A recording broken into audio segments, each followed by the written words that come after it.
that we saw earlier. The one with Markovian parallax denigrate in the subject. It gets way darker than I expected. In the early days of the internet, a series of cryptic messages began appearing across Usenet forums. Strings of seemingly random words jumbled together with equally confusing titles. Why that look At like the time, some hacker they were dismissed as meaningless spam and quickly forgotten. But decades later, these obscure posts resurfaced as a perplexing mystery known as Markovian parallax denigrate. Markovian Touted by some as the first internet mystery, the posts have sparked endless speculation and theories. I realized that people always, not making rumors, but they always making speculative of things that look like it could have been true. Still trying to figure out the true meaning behind them. What if much of what we think we know about this mystery isn't quite true? What if the real story is even more intriguing than the myths that have grown around? What if the real story is the most intriguing thing that we never expected to ever happen before? Around it. Today, we'll be taking a closer look at one of the strangest internet mysteries out there, until the true story of Markovian parallax denigrate. If you do a Google search for Markovian parallax denigrate today, you'll see a number of articles and posts that all cover the mystery and give a pretty similar backstory of it. For example, one of the most popular articles on the mystery comes from the Atlas Obscura, who covered it in 2017. In their article, they break down the mystery and give a quick background on it that reads, around August 5th, 1996, the date that belongs to one of the only surviving examples of the strange posts, hundreds of odd messages began sliding into discussions across. Damn, so odd mess? What that say, Crawl? I don't know what that say, but it's odd to see messages like that. Usenet. They consisted of blocks of seemingly nonsensical strings of words that read like terrible slam poetry. The only thing they shared was an equally meaningless subject line, Markovian parallax denigrate. It then goes on to explain that because the messages appeared to be gibberish at the time, almost all of the original posts were lost, but that one survived thanks to Google's archives. This post they refer to here is important, but we'll get into it a bit later, because we first have to address some issues with this article and others like it. Almost all of the coverage you can find on the topic gives this pretty similar backstory of the mystery. The problem is, much of it just isn't true. In reality, none of the series of spam posts. It makes sense, but we're not on the real reason about Markovian parallax yet. Shared the same subject line, and there are actually many other. We gotta understand what Markovian. Right? So we gotta go back in the 1996 to understand what the Markovian archive is and why it's messing up the internet or something. In August of 1996, users on an early internet forum called Usenet began noticing a series of spam posts that stood out among most. Usenet was an early internet network that allowed users to communicate by posting messages in chronological order within subcommunities known as newsgroups. What? Now, that do make sense, but does it actually make sense? No. In total, there were thousands of these newsgroups covering everything from computer discussions to sharing jokes, much like how Reddit has subreddits today. See, I was right. But even in these early days of the internet, newsgroups faced the persistent issue of spam, with most of it being for advertising services or obvious trolling. However, the spam known today as Markovian parallax denigrate was different. They weren't trying to promote a service or even seemingly trying to annoy people. Instead, their spam seemed to not have any reasoning behind them at all. So you saying it had no reason to any of what Markovian parallax Democrat is supposed to be? But it's just something different that we still not understanding. The post consisted of random phrases of words jumbled together. Why? Without any clear intention behind them. Why do it look like the posts were so random in fact that one of the only indicators that they were even part of the same group was just how strange and obscure they all were. Each had a subject line with strange words. Yo, first I thought it actually was a word search, and then I had to think it gotta be like a crossword where you are doing it in a newspaper, because nowadays nobody reads it in newspaper nowadays, but it makes sense. It's So, unknown just how many of these why are posts you there were in making so total, much random but we words know together? that there were at least thousands, all posted to various groups on the Usenet over the course of a few days in early August 1996. At the time of these posts, however, people mostly just ignored them, as they seemed like they were just some weird spam. They weren't looked at.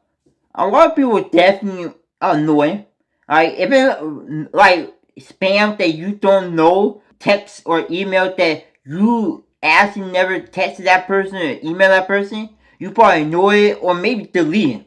As a coded message or mystery to. If Wikipedia wanted the good source to actually look for when you're trying to look up something that really unheard of or unhinged, or do y'all gotta like go on a different website? Cause normally I thought Wikipedia gotta be a good one that is safe, but sometimes Wikipedia be lying sometimes. At the same Wikipedia page today, it reads pretty similar to most of the other coverage on the mystery, stating, quote, Markovian parallax denigrate is a series of hundreds of messages posted to Usenet in 1996, which all were posted with the subject line, Markovian parallax denigrate. That the Wikipedia got We've right heard this story with before, the year. but if you take a look at the page's edit history, you can actually view it from 2004.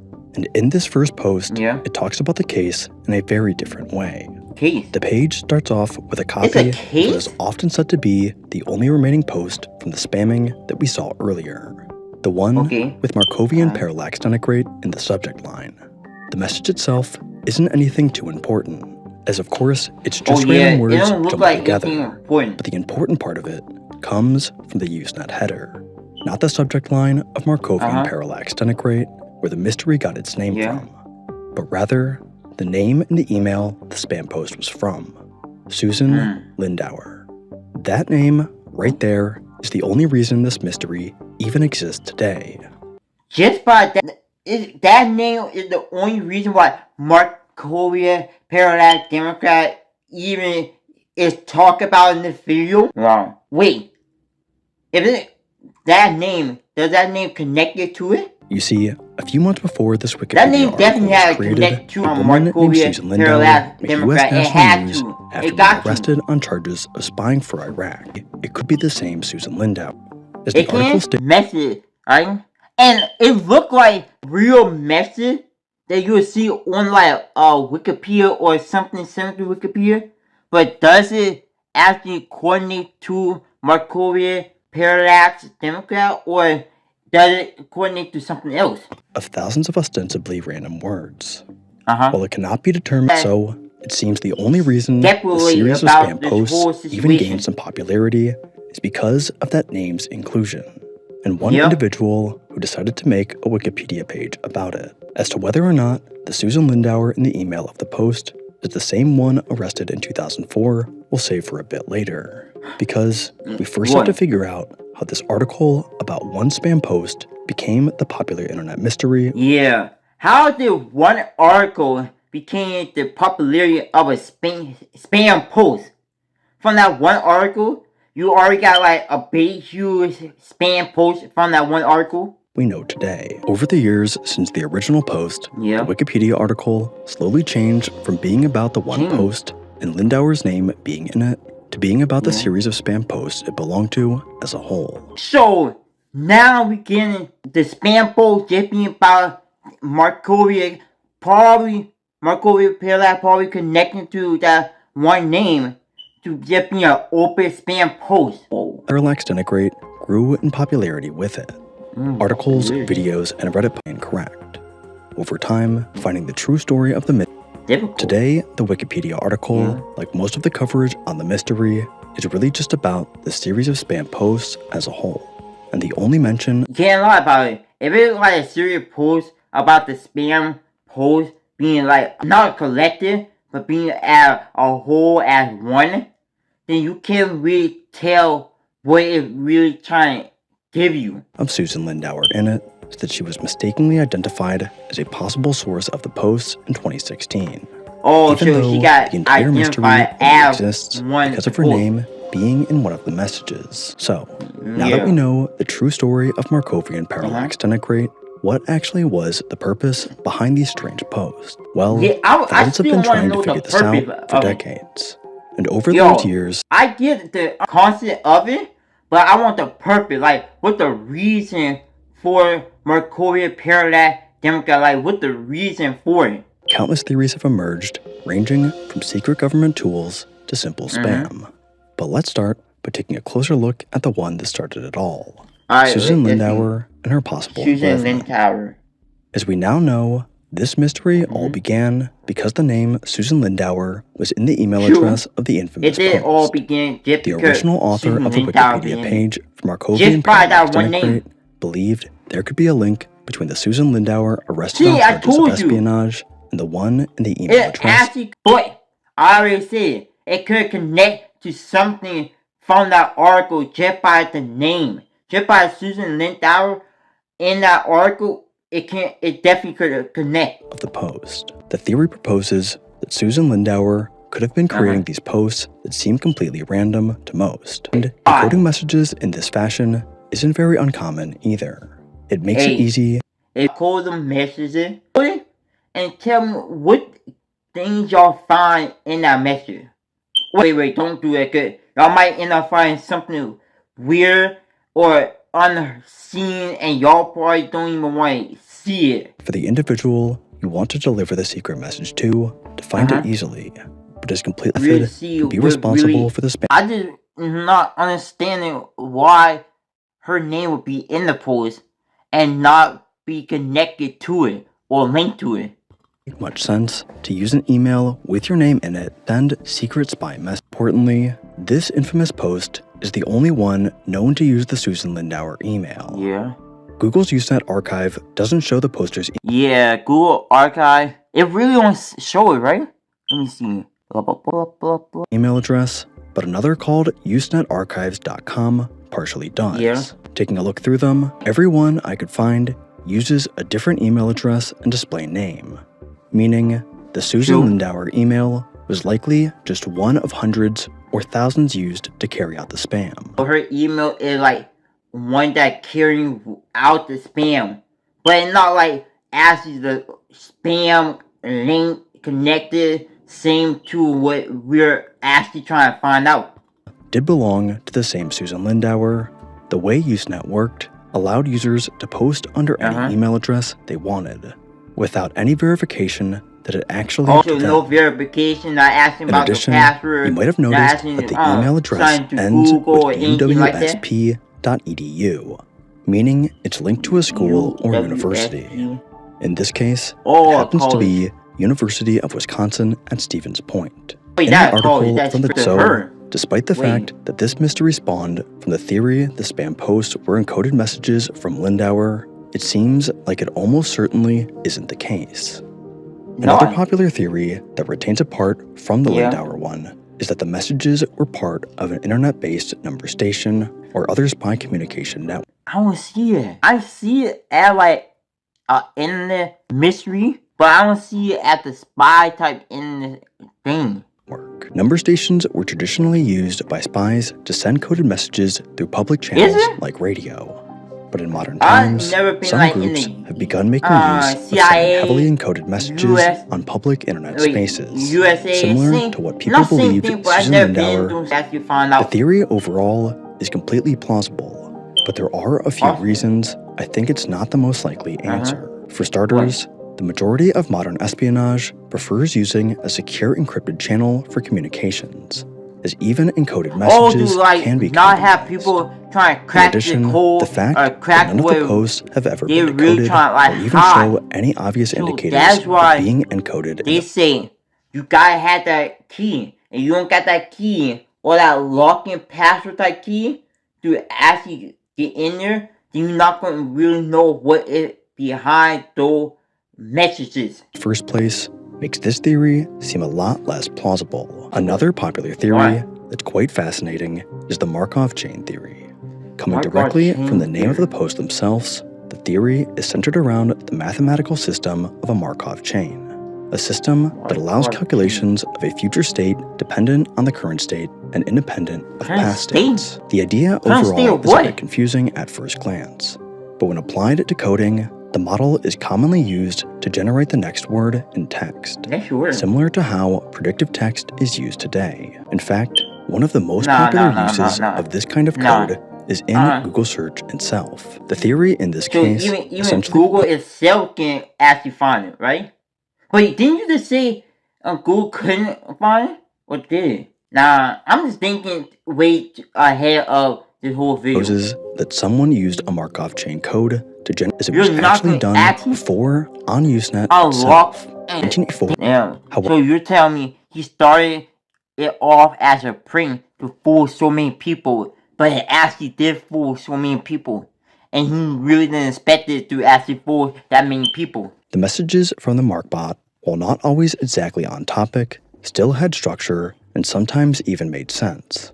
The MPD posts, however, were seemingly completely random strings of uncommon words put together without any structure or meaning behind them. If the MPD spam posts were truly another case of a Markov chain text generator, the posts likely would have had more structure and would consist of more... Unlikely of this video, that post could have like more things that we can uncover and see through if we can actually really crack what it really telling us. Commonly used words. The biggest issue with this theory, though, is in the name itself. You see, the theory really only gained popularity due to the assertion that all of the spam posts had the subject line Markovian parallax denigrate, and that this was hinting at a Markov chain. But we now know this wasn't the case. In fact, taking a look through the archives, it seems like only a handful of them even contain the word Markovian anywhere in them. Therefore, while this theory is quite interesting, it doesn't seem as promising when taking a closer look. But if none of these theories are the answer, then what could be the reason behind the series of spam posts? Although there are still many fringe theories we haven't covered, they seem even less likely to be the answer.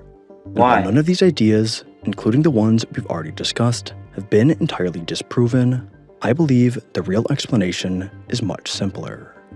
The sad truth behind this entire mystery is that it really shouldn't have even been a mystery to begin with. See, that's what I always think. When you do mystery like this, it made me really, not understand, but it made me really think. Why make a mystery or make a theory or something that should never been a theory or a mystery in the first place? In reality, this string of spam posts seems to be more similar to an obscure brand of spam than anything else. It gotta be like a normal the spam posts themselves really weren't too out of the ordinary at the time, as the anonymity and lack of moderation on Usenet allowed for spam to run. If you take a look back at the archives, you can actually see many other similar cases, in addition to people complaining about them as well. Every type of spam post, from advertisements to ASCII art, and even gibberish, seemed to be extremely prevalent around the time. Why now the MPD posts were, of course, more random and nonsensical than most of the spam at the time. But this could have just been a tactic to avoid spam detection and filters. It could, the main thing that set MPD apart from them and made it stand the test of time is really just the inclusion of the name Susan Lindauer in one post. Just by Susan Lindauer, people already thinking that it could connect to Markovian parallax, and people already trying to find things in the text that's saying things that they're missing that they can't actually find.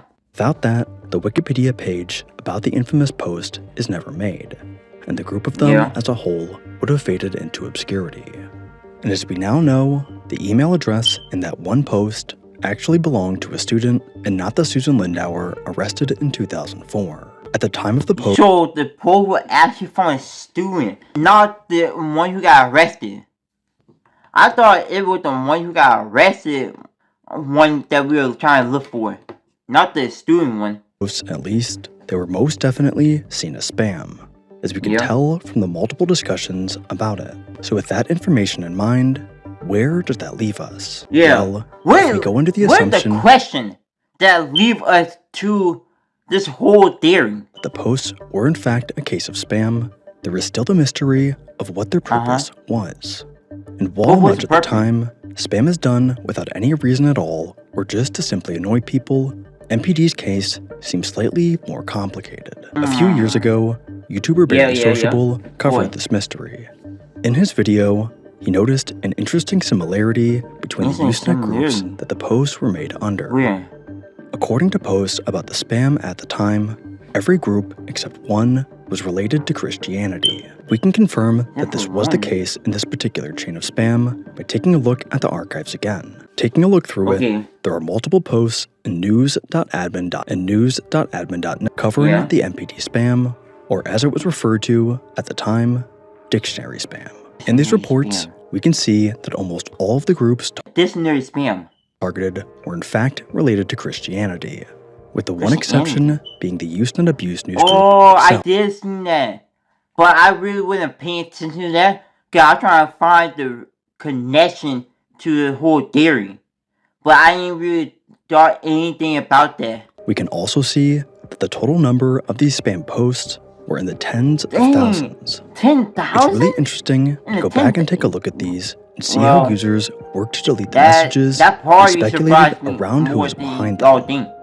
I've gone through thousands of posts from different news groups discussing spam at the time, and they all seem to agree about the groups that were targeted. Some even speculate about the culprit, as there was a spammer at the time who usually targeted similar groups. A user, so there was a targeting people in the same group area. Sven. However, there were other theories as well. One idea that was discussed at the time was the spam being part of a calculated move to test or prove whether Usenet admins were implementing filters to auto-cancel posts. That could at the time, work, spam was pretty widespread on Usenet, and to combat this, filters started being put in place. If enough posts were made that contained the same sentences or words, they would automatically be removed. With the MPD posts all being essentially random, rarely used words, that idea makes sense, as they would avoid being flagged by those filters. As one user explained, while discussing the potential reasons behind the posts, the second reason seems glaringly apparent to me: to prove that content-based cancels are indeed taking place. For instance, show me one article from the bomb that reaches cancelable thresholds. With this in mind, it seems completely possible that the individual behind the posts were testing to see how the filters work. And sure enough, the MPD posts filled with random uncommon words got past the filter. So you're telling me you were testing something? So, there you have it. Regardless of whether these spam posts were someone trolling Christian news groups, someone testing the spam filters of a site, or even a combination of both, I now understand why it has stood the test of time of internet mysteries. In the early days of the internet, at the infancy of spam filters, someone found a way around them and posted tens of thousands of spam posts that completely differed from most. It was an event that captured the attention of the entire forum. And while most of the information on this mystery out there, even at the time of this video's posting, is completely incorrect, I believe we can now say that this is the true story of the oldest internet mystery. A mystery that never should have been. Thanks for watching. Wrap it up for this one. If you find this helpful, hit that subscribe circle right in the top corner so you don't miss next week's drop. If you want to dive deeper into this topic, I put together a full playlist right here. Otherwise, you do think you love this special video. Misunderstood, so misunderstood. My temper is bad, my mission is good. I never be labeled as good. I never be labeled as mentally stable.